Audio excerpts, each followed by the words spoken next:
mahilig ka raw magbigay ng freebies.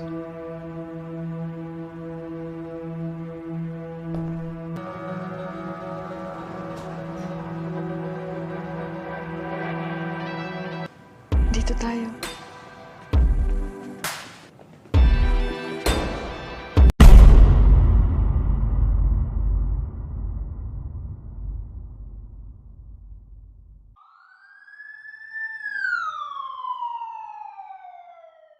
Oke kawan-kawan, hari ini aku mau cerita sedikit lah tentang film yang berjudul Showroom. Dan film ini dirilis pada tahun 2022. Di dalam film ini bercerita tentang kehidupan marketer atau seorang sales. Namun cara promosi mereka yang sangat tidak biasa. Seketika membuat pelanggan akan membeli apa saja yang dipasarkan oleh sales tersebut. Bagaimana tidak, hanya demi untuk mencapai target penjualan.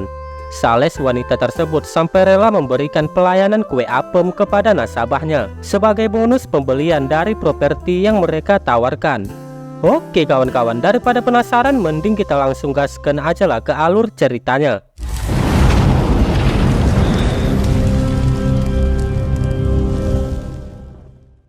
Film ini diawali dengan seorang wanita bernama Lizel. Dia bekerja sebagai agen marketing di salah satu perusahaan properti. Ketika dia mau berangkat kerja, si juragan kos yang bernama Arnel sudah nungguin dia buat nagih hutang sewa kosnya yang nunggak selama 1 bulan. Saat itu Lizel beralasan kalau dia belum narik duit sama sekali. Lalu dia berjanji bakalan bayar uang sewanya ketika nanti sudah balik dari kerjaannya. Ketika tiba di kantor, Lizel pun ikut meeting yang diikutin sama seluruh marketing dan pimpinan sama manajernya. Di sana semua marketing itu harus tembus target minimal penjualan, sedangkan Lizel nggak ada sama sekali ngejual properti pada bulan itu. Manajernya pun ngasih tahu ke Lizel kalau dekat waktu pencapaian targetnya itu cuma 3 bulan, dan jika lebih dari itu, Lizel bakalan berakhir jadi tukang joget pargoy live di TikTok. Lizel pun akhirnya berjanji bakalan berusaha meningkatkan kinerja dan penjualannya di bulan ini. Selesai meeting, teman Lizel yang bernama Dan, dia pun basa-basi dan nanyain apa yang terjadi. Dia kemudian berkata kalau ada sesuatu si Lizel ini bisa curhat kepadanya. Tapi Lizel menjawabnya dengan sombong kalau dia tidak membutuhkan bantuan apapun, karena dirinya adalah ex-marketing terbaik periode lalu. Mendengar hal itu, Dan akhirnya mengatakan bahwa itu merupakan prestasi di masa lalu, sehingga Lizel harus tahu diri jika di saat ini sudah diambang pemecatan. Sepulang kerja, ternyata si abang penjaga kos sudah menunggunya untuk menagih hutang kepada Lizel. Tapi karena Lizel belum megang duit, dia pun diam-diam masuk ke kamar kosnya tanpa sepengetahuan si abang penjaga kos itu. Keesokan harinya, sang manajer memperkenalkan seorang marketing baru yang bernama Susan. Susan merupakan ex-marketing terbaik dari kompetitor perusahaannya mereka. Kehadiran Susan membuat Lizel merasa iri, dikarenakan sejak kehadiran Susan di sana, dia selalu ngedapetin banyak nasabah dan menjadi marketing terbaik di awal bulan pertama bekerjanya.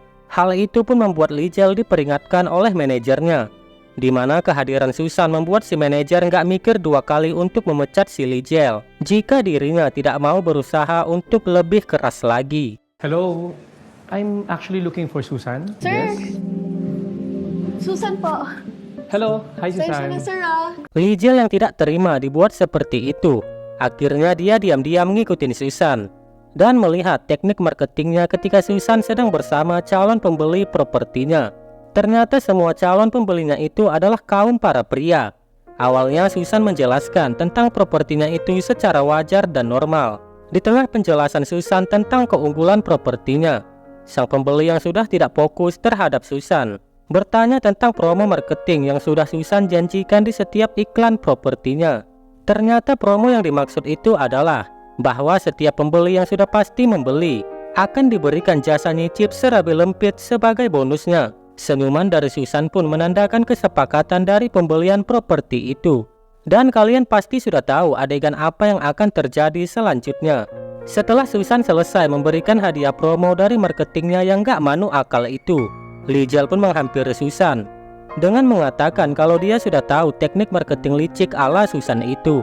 Susan pun terkejut, lalu dia meminta tolong ke Lizel untuk ngejagain ini sebagai rahasia mereka. Susan juga menambahkan kalau dia terpaksa ngelakuin hal itu hanya untuk mendapatkan uang lebih demi pengobatan buah hatinya yang mengidap penyakit jantung. Lijal pun gak peduli dengan semua alasan yang dikatakan Susan. Dia kemudian ninggalin Susan dan pergi begitu aja tanpa satu kata pun. Sepulang bekerja, Susan pun menjemput anaknya yang dia titipkan ke tetangga yang bernama Dennis. Dennis pun menanyakan kenapa Susan datang terlambat dan tampak murung. Susan pun memberitahu kalau teknik marketing kotornya telah diketahui oleh rekan kerjanya. Dan dia pun berencana untuk mencari pekerjaan lain. Pas lagi ngobrol, tiba-tiba anaknya Susan yang terlihat lesu pun keluar menghampiri ibunya. Dan akhirnya Susan pun pulang bersama anaknya. Di tempat lain, Lijal pun ngedatengin abang penjaga kos buat minta gembok kamarnya. Tapi Arnel menolak permintaan tersebut. Karena si Lijal tidak nepatin janjinya untuk ngebayar biaya kosnya. Arnel pun ngasih solusi lain, dimana kalau Lijal mau ngelakuin keinginannya Arnel, maka pembayaran yang menunggak akan dianggap lunas. Karena tidak punya pilihan lain, akhirnya Lijal pun menyetujui tawaran yang sungguh membagongkan itu.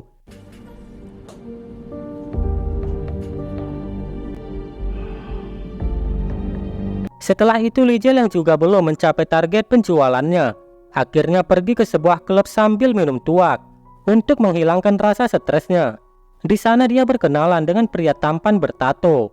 Kemudian Lijal mencoba trik marketing yang dilakukan oleh Susan. Untuk pertama kalinya usaha tersebut pun membuahkan hasil, di mana pada keesokan harinya pria tampan bertato itu ngebeli 3 unit apartemen dan langsung diberikan hadiah jasa nyicip kue apem oleh Lijal.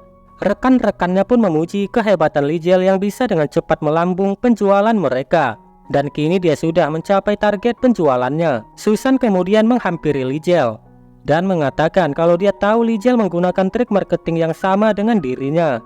Kemudian Susan mengatakan kepada Lijal agar mau tutup mulut dan bekerja sama dengannya. Namun Lijal yang masih iri dengan pencapaian Susan, lantas dia menolak ajakan Susan dan saat itulah mereka menjadi rival dan merebutkan posisi nomor 1 di bidang marketing di tempat mereka bekerja. Hari demi hari silih berganti. Susan dan Lijal saling bersaing dalam mendapatkan banyak nasabah. Hingga pada suatu momen, mereka bertemu dengan calon nasabah konglomerat di tempat yang sama di sebuah klub malam. Di sana kedua orang itu pun mengaku tidak mengenal satu sama lain. Lijal dengan liciknya menumpahkan minuman ke Susan pas lagi ngobrol santai. Di saat Susan pergi ke toilet, diam-diam Lijal menaruh sesuatu ke dalam minuman rivalnya tersebut. Susan pun meminum minuman yang sudah ditaruh obat bubuk ke dalamnya. Hal itu ngebuat Susan seketika teler. Kemudian dia dibawa oleh keponakan si calon nasabah untuk melakukan kegiatan bercocok tanam secara rame-rame atas saran dari Lijal sendiri. Keesokan harinya Lijal sangat senang karena dia telah mendapatkan nasabah konglomerat yang membeli semua unit apartemen, sehingga dia dengan resmi melewati pencapaian dari Susan. Dengan akhirnya dia mendapatkan gelar marketing terbaik dari perusahaannya dan mendapatkan banyak bonus pada bulan itu.